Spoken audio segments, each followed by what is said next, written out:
በሃላባ ዞን ዌራ ወረዳ ላይ በደኔ ቀበሌ የሚገኝ አንድ ስፍራ የዶሮ መንደር ተብሎ ተለይቷል። ስያሜው የተሰጠው አብዛኞቹ የመንደሩ አባላት በዶሮ እርባታ ስለተሰማሩ ነው። ዶሮዎቿን ስትንከባከብ ያገኘናት ዘይነባ ናስር ከመንደሩ አባላት አንዷ ስትሆን እንዴት ወደዚህ ስራ እንደገባች ጠይቀናት ይህን መለሰችልን። ወረዲቺ ግብርና አዲና ሳብሲሳን ዶሮ እርባታውን የጀመርኩት የወረዳ ግብርናዎች ባደረጉልኝ ማበረታቻ ነው። በዚህ ስራ ብትሰማሪ ያዋጣሻል ብለው 5 ዶሮዎችን ሰጡኝና ዶሮ እርባታውን ጀመርኩኝ። ለማለስ ዋላ አጎባቶ ጎንተንቶ ወይ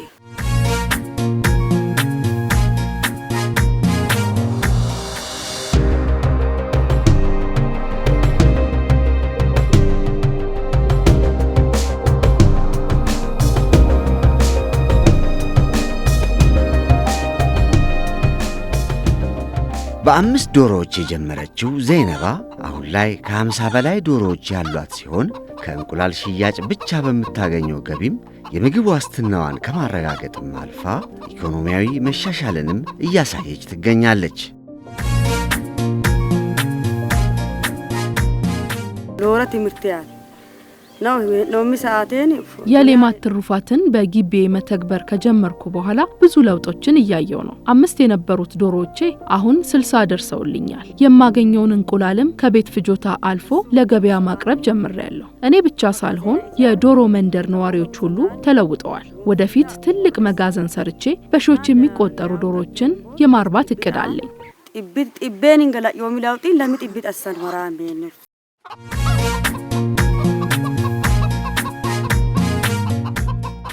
ሌላዋ የዶሮ መንደር ነዋሪ ሽታ ካበቶ በተሰማራችበት የዶሮ እርባታ ውጤታማ በመሆኗ ከድህነት ጨቋኝ መዳፍ ተላቃ አንገቷን ቀና ማድረግ ችላለች። መጀመሪያ ከገበያ ነው የገዛሁት። ከገበያ 5 ዶሮ ገዝቼ ያረባው። ከዛ እንቁላሉ ልጆቼን በአግባብ ማግኘት ጀመሩ። ከዛ በተረፋ ደግሞ ገበያ ወስጄ ቆጠባ መቆጠብ ጀመርኩ። ከዛ አንፃር ደግሞ አራ ይሄማ ለወደፊት ሰፊ አርግቼ ማርባት አለብኝ ብዬ 30 ዶሮ አመጣው ካቸምና ማለት ነው። በዛው ደግሞ ትልቅ ጥቅም አገኘሁ። እንደ ወደ ከብት ደረጃ መቀየር ተጀመረ። በዛ ምክንያት ነው በቃ ማለቀቅ የለብኝ ብዬ በጣም ያዝኩ። አሁን ትልልቆች ናቸው። እነሱ እንዳለ እያሉ ብር ሰጥቻለሁ።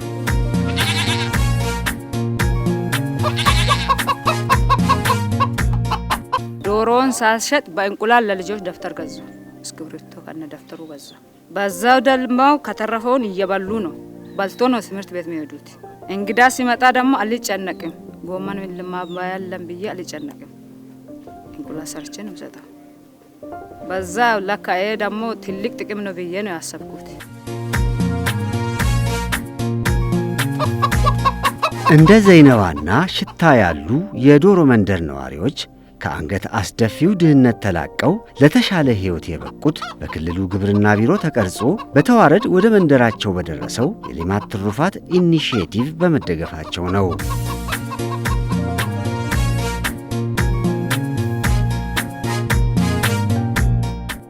ኢኒሺዬቲቮቻችን ተጠቅመን ግብርናን አዘምነን ምርትና ምርታማን አሳድገን የቴክኖሎጂ ሽግግር አረጋግጠን ተደምሮ የምግብ ሉዓላዊነት ያረጋገጠ ምግብ ዋስትና ያረጋግጥ አይደለም። ምግብ ዋስትናና የምግብ ሉዓላዊነት ይለያያሉ። የምግብ ሉዓላዊነትን ያረጋገጠ ድህነትን ያሸነፈ ወደ ብልጽግናው ማማ ከፍ ያለ ቤተሰብ፣ ማህበረሰብ፣ ክልል መፍጠር አለብን። እነኚህ ኢኒሺዬቲቮቻችን ይሄንን እነኚህ ምሰሶች የሚያሳኩ መሆናቸውን እርግጠኛ መሆን አለብን ብለን እነዚህን ዲዛይን አድርገን በእነኚህ ጉዳዮች ላይ ከከፍተኛ አመራሩ እስከ ህብረተሰቡ ተግባብተን ወደ ተግባር ገብተናል። መጀመሪያ በባጃጅ ነበር የምተዳደረው። ያው በቀን ውስጥ ገቢ የባጃጅ ገቢ እንደምታውቁት ነው 200-300 ብር ነበር ማገኘው። ከዛ በኋላ ያው ልጆችን ምናምን አይቼ ወደዚህ ስራ ገባሁ ማለት ነው፣ ወደ ዶሮ ስራ። መጀመሪያ ያው ያስገባሁ ጫጩት አስገብቼ ነበር። ከዛ ከጫጩት ወደ እንቁላል ደርሰዋል ማለት ነው ዶሮዎቹ። እና ያው ስራው አዋጪ ነው። መጀመሪያ የጀመርኩት ያው በ400,000 ብር ነበር ጫጩት ሳስገባ ማለት ነው። አሁን ካፒታሉ ያው ወደ 800,000 ብር ካፒታል አድጎልኛል። በቀን ያው 1000 ዶሮ አለኝ። እስከ 850 ምናምን አነሳለሁ። እስከ 93% 90% እንቁላል አነሳለሁ ማለት ነው።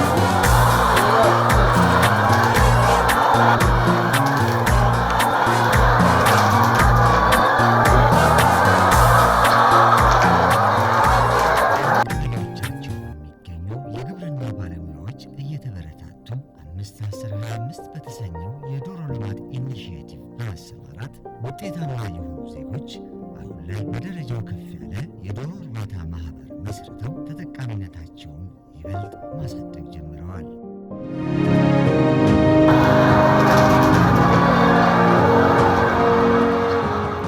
ጅምር ላይ 12 ሰዎች ጀመርን። በ300 ዶሮ ነው የጀመርነው። ከ300 ዶሮ ያው በሱ ትንሽ ለውጥ አግኝተን ወደ ህብረት ስራ ተቀይረን 86 አባል ሆነ ማለት 50 አባል ሆነ። ከህብረት ስራ ወደ ዩኒየን አሁን ተቀየርን። ህብረት ስራ ላይ 1000 ዶሮ ነበር ያረበነው። በ1000 ዶሮ በጣም ትርፋማ ሆነናል። በጣም ጥሩ ለውጥ አምጥተናል። ያንን ጥሩ ለውጥ አምጥተን ፕሮጀክቱ ደግሞ ድጋሚ ድጋፍ ሲሰጠን ወደ ዩኒየን ተቀየረን።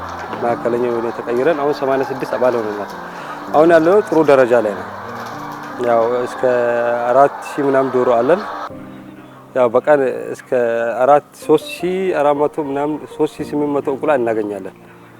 ያ ማለት በቀን 39 ሺህ ብር አካባቢ ነው የሚገኘው እና አሁን ጥሩ ደረጃ ላይ ነው ያለነው።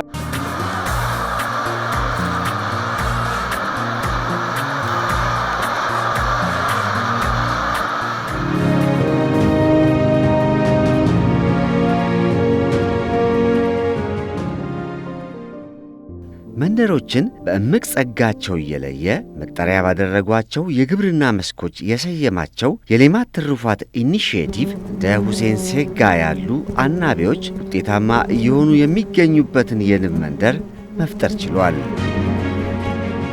ጡማ ጅምራ ጋኤ ጋንት ጀመሮም የቀበሌው ግብርና ባለሙያዎች በንብ እርባታ እንድሰማራ አበረታቱኝ። የዘመናዊ ቀፎ ድጋፍም አደረጉልኝ። ከዚህ ተነስቼ ከፍተኛ ደረጃ ላይ ደርሻለሁ። አሁን እኔና ቤተሰቤ ማር እየበላን ነው። ከኛ የተረፈውን ለገበያ እያቀረብኩ ማዳበሪያና ዘር እየገዛሁ ነው። ቁጠባም ጀምሬያለሁ። ወደፊት ከዚህ በላይ የማደግ እቅድ አለኝ። ገበያ ማስንገም ከሰን ህርን ተጠቀማሚቲ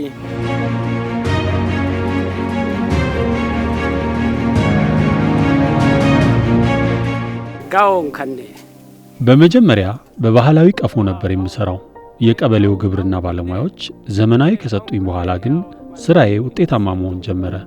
አሁን ላይ በምግብ ራሴን ከመቻልም አልፌ ለገበያ እየሸጥኩ በመቆጠብ በኢኮኖሚ የተሻልኩ ሆኛለሁ። ጋውኔ ወዳና ህግንስ ግናቸን ገበያ ይልንሳም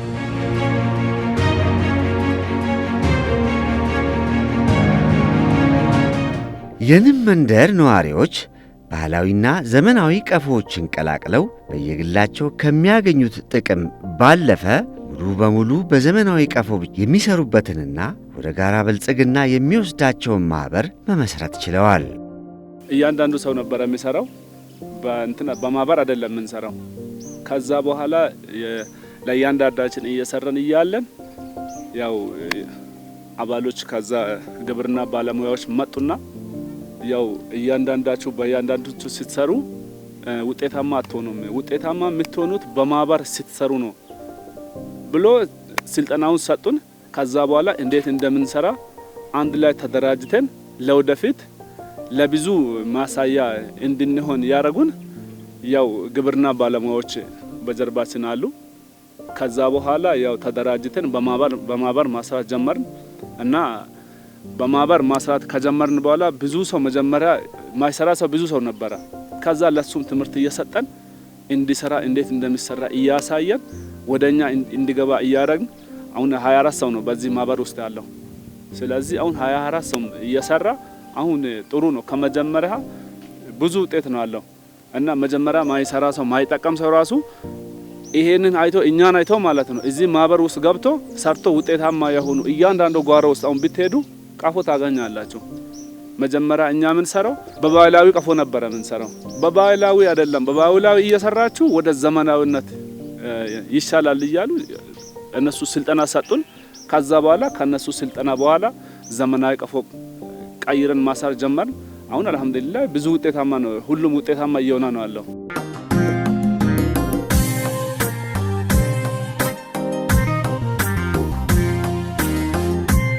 በኢኒሺዬቲቭ ትግበራ አርሶ አደሮች ተጠቃሚ ከሆኑባቸው የግብርና መስኮች መካከል ፍየል ማሞከትና ከብት ማደለብም ይገኙበታል።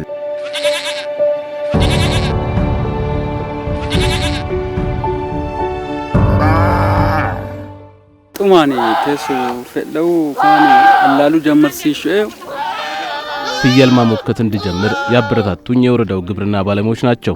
በሁለት ፍየል ጀምሬ አሁን በስተውልኛል። የደረሱልኝን እየሸጥኩ ዘርና ማዳበሪያ እየገዛው ቤተሰቦችንም በሚገባ እየጠቀምኩ ነው። ማሆጎግቶ ጎር መርት ለሞዲማሺ ሳባ ይተራንታ ጋጣሳ ጳማሚቴ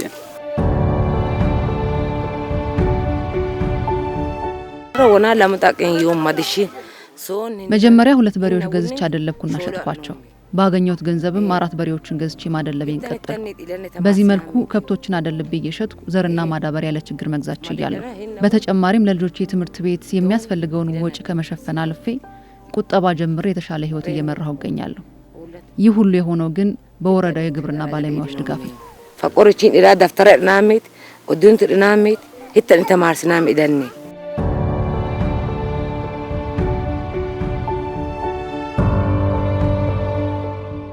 የአሳ እርባታ ሌላው በሌማት ትሩፋት ኢኒሺዬቲቭ ተደግፎ አዎንታዊ ውጤት እያስመዘገበ የሚገኝ የግብርና መስክ ነው። በወራቤ ከተማ ስርዓት በነበሩ ወጣቶች የተመሰረተው የአሳ እርባታ ኢንተርፕራይዝ ደግሞ ለዚህ ሁነኛ ማሳያ ነው። ስንደራጅ 4 ነበርን። ያው አንዷ በማህበራዊ ምክንያት እንትን ብላለች። አሁን 3 ነን፣ 2 ሴት እኔ አንዳለ ወንድ አለን። በስራችን 6 ቋሚ ሰራተኞች አሉ። ጊዜያዊ ሰራተኞችም ብዙ ነው ያሉት። ይሄ የምታዩ በግንባታ በመናም የሚሳተፉ ብዙ ጊዜያዊ ሰራተኞች አሉ።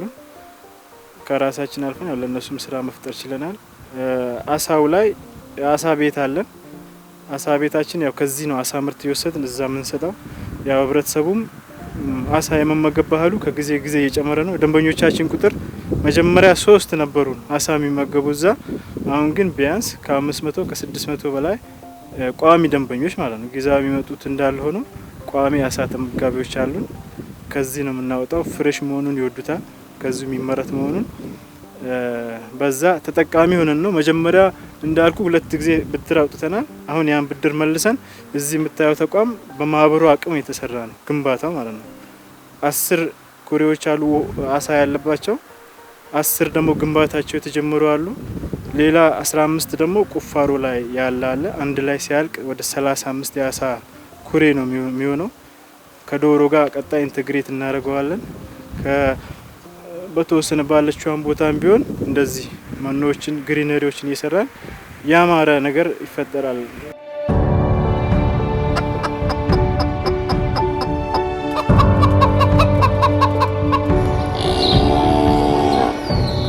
የሌማት ትሩፋት ኢኒሺዬቲቭ አመርቂ ውጤት ካስመዘገበባቸው የግብርና መስኮች አንዱ የወተት ከብት እርባታ ነው። የወተት ተብለው ከተለዩት መንደሮች በአንዱ የምትገኘው ዘነበች ጋርኬቦ በዘርፉ መሰማራቷ በሕይወቷ ያመጣላትን ለውጥ እንዲህ ትመሰክራለች።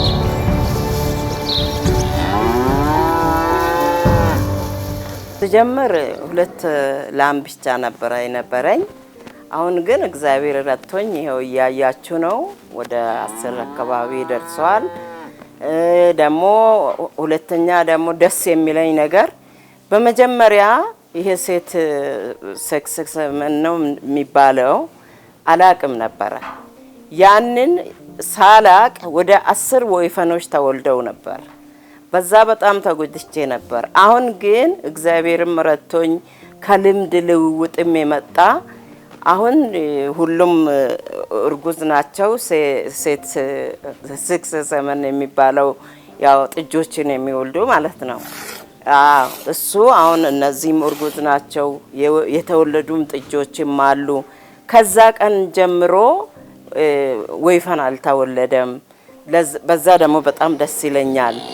ያም አንድ ለውጥ ማለት ነው። በመጀመሪያ አሁን ያ 10 ወይፈን ጥጆች ቢሆኑ ይሄኔ ትልቅ ደረጃ እደርስ ነበረ።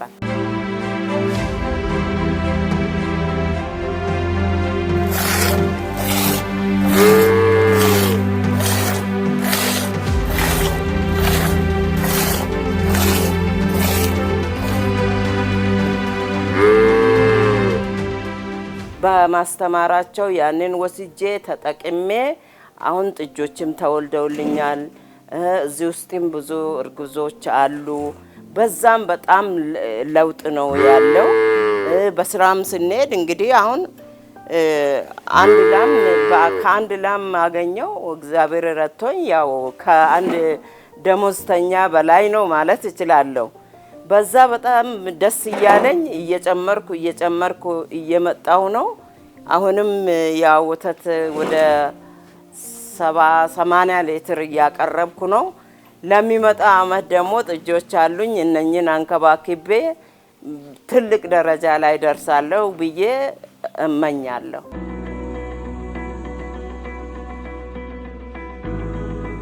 ትኩረት ሰጥቼ ወደ ስራው የገባሁት 2010 እርባታውን የጀመርኩት 2006 ዓመተ ምህረት ነው። በሁለት ከብቶች ነው የጀመርኩት። ሁለት አይነት ነገር ነው ይዤ የገባሁት። አንድ መኖሪያም ነው። ሁለተኛ ነገር ደግሞ ያው ፍቅሩ ካለ ደግሞ እርባታው የግድ ነው። በዚህ ነው በፍላጎት ነው ተነሳስቼ የገባሁት። ሙያውን ፈልጌ ተከትዬ ማለት ነው። በአንዲት ከብት ላገኝ የምችለው ወተት ከ8 እስከ 10 ሊትር ነበር። ከዛ ዝርያ እያሻሻልኩኝ ዛሬ ላይ በሁለት ፈረቃ በሊትር ከ320 እስከ 350 ሊትር አገኛለሁ።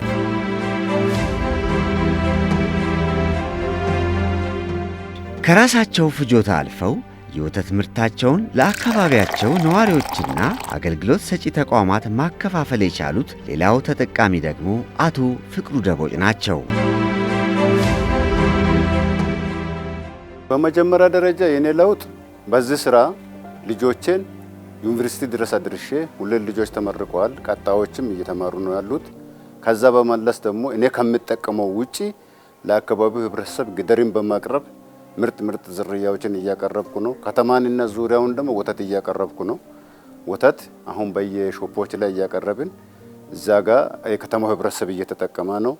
ለእኔ ደግሞ አሁን የሚታዩት ሀብት ከሁለት ጀምሮ አሁን ባለንበት ደረጃ ያለውን ሀብት ከዛ ጊዜ ጀምረን ያፈራን ሀብትም ነው። በእጃችን አሁን ባለነው ደረጃ ላይ ጥሩ ነው የሚለውን ደረጃ ደርሰን ደስ ብሎን እየሰራን ነው።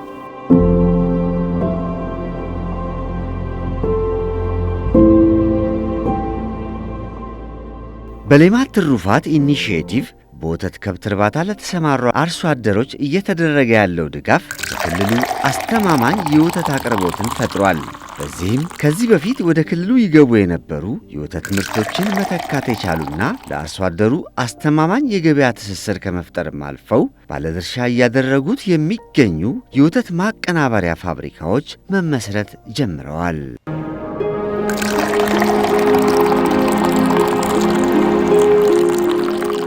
ከቅርብ ጊዜ ወዲህ አርሶ አደር የወተት ምርቱ ላይ የተሻለ ምርት እያመረተ ሲመጣ ወተት መረከብ ግድ ሆኖብናል። ለምን ወተት እያመረቱ ነው።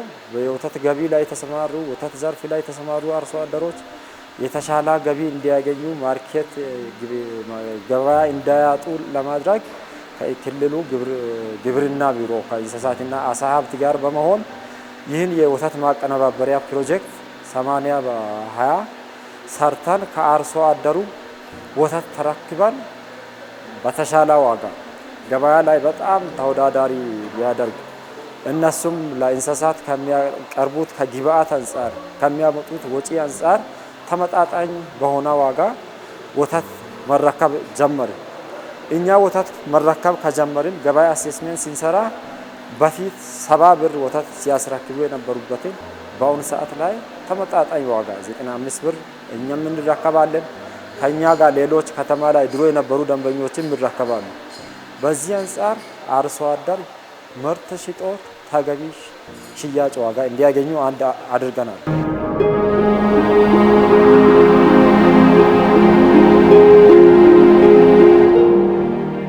ወተት ወተት የሚወስዱበትን እንዳያጡ እንዳይንገላፈቱ ወተት እዚህ በበቂ እየተረከብን ይሄ ማሽን እስከ 1500 ሊትር በቀን ፕሮሴስ ሊያደርግ የሚችል ስለሆነ የትም ሳይቸጋገሩ ከዚህ ፕሮጀክት ጋር ተያይዞ እነሱም ጋር የሚያመጡበት ባጃጅ ተሽከርካሪና እንደዚህ አይነት የሚይዙበት እቃ ስለተመቻቸ በነዛ እቃዎች ያመጣሉ።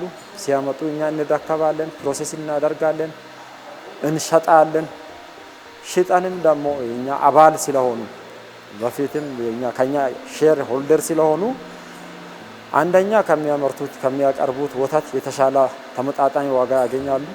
ሁለተኛ ሽጦም እኛም ፕሮሴስ አድርገን ከምንሸጠውም ትርፍም በእነሱ ባላቸው ሼር መጠን ተጨማሪ ትርፍ ያገኛሉ።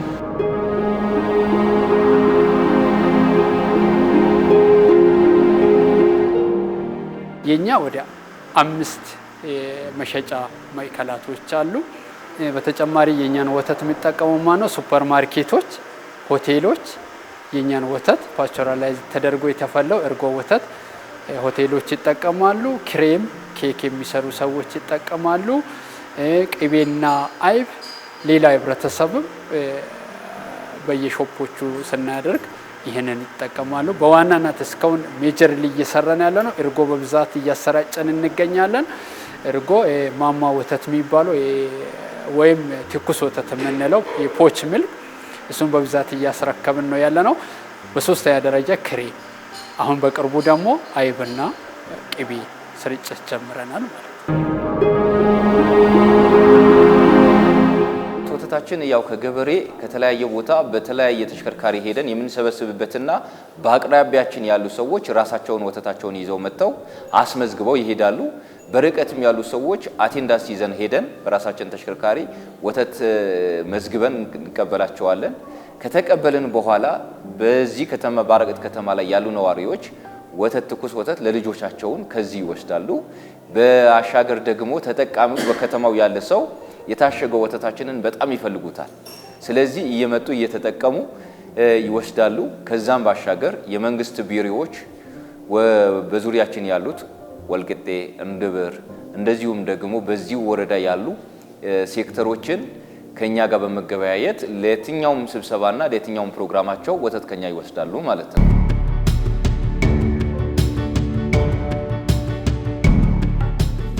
በመጀመሪያ ወተት ራሱ ቢኖር የሚረከበን ሰው ያስቸግረን ነበረ። አሁን ግን ንጠን ነበረ የምንሸጠው። ገበያ ወስደን ንጠን አይቡንም ቅቤውንም በእጃችን ንጠን ነበረ እየወሰድን የጀመርነው። አሁን ግን በቀጥታ ባጃጅ አለ፣ ቤት ድረስ ይመጣሉ፣ ይረከባሉ። በስርዓቱ ደግሞ በአንድ በሁለት ደግሞ ደሞዛችንን መልሰው ይሰጣሉ።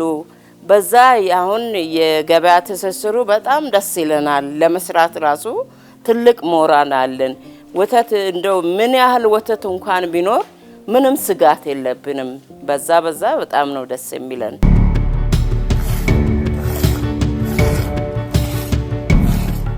ከዚህ በፊትም ያው አሳትፈውናል።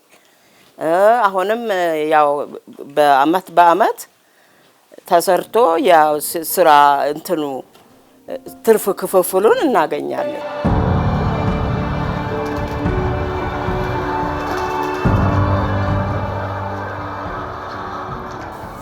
ክቡር ጠቅላይ ሚኒስትራችን የጀመሩት ኢኒሼቲቭ ሌማት ትሩፋት በተለይ ወተት ዝርያ የማሻሻል ስራ በክልላችን ከፍተኛ የሆነ ውጤት አምጥቷል።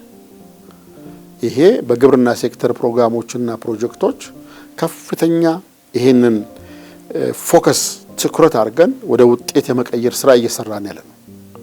በዚህ መነሻ እንግዲህ ምርታማነት የማሳደግ ስራ በከፍተኛ ሁኔታ ዝርያ የማሻሻል ስራ ሰርተናል። ይሄ ሄዶ ምርታማነት የማሳደግ ምርታማነት አሁን አቨሬጁ አማካይ የወተት ምርታማነት 16 ሊትር በአንድ ላም ደርሰናል። ከፍተኛው ብዙ አይደለም እንጂ 46 ሊትር ደርሰናል። 39 ሊትር ኮመንት በአንድ ላም። ከዛ ይሄ ምን አመጣ ካልከኝ በክልላችን ባለፉት 2 ዓመታት 8 የወተት ማቀነባበሪያ ኢንዱስትሪ ማቋቋም ይችላል። ባለቤቶቹ አርሶ አደሮች የሆኑ የግብርናው ሽግግር ሲረጋገጥ የገጠር ሽግግር ያመጣል። የገጠር ሽግግሩ ኢንዱስትሪያላይዜሽንን ሩራል ኢንዱስትሪያላይዜሽን ያመጣል። ከአነስተኛ ወደ መካከለኛ ወደ ከፍተኛ ኢንዱስትሪ ይከዳል። እንግዲህ ግብርናው እየዘመነ ግብርና ከማምረት አለፍ ብሎ ሌሎች ተጨማሪ እድሎችን ይዞ ይመጣል የምንለው ይሄ ነው። 8 የወተት ማቀናበሪያ ኢንዱስትሪ በአርሶ አደሮች ባለቤትነት ወደ 2800 አርሶ አደሮችን በህብረት ስራ አደራጅተን የኢንዱስትሪ ባለቤት ማድረግ ችለናል።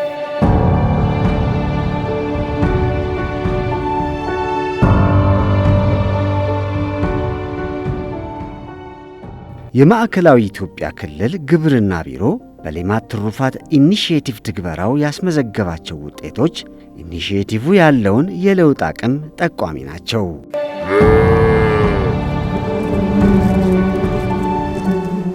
የሌማት ትሩፋት ትግበራው አሁንም እንደቀጠለ ነው።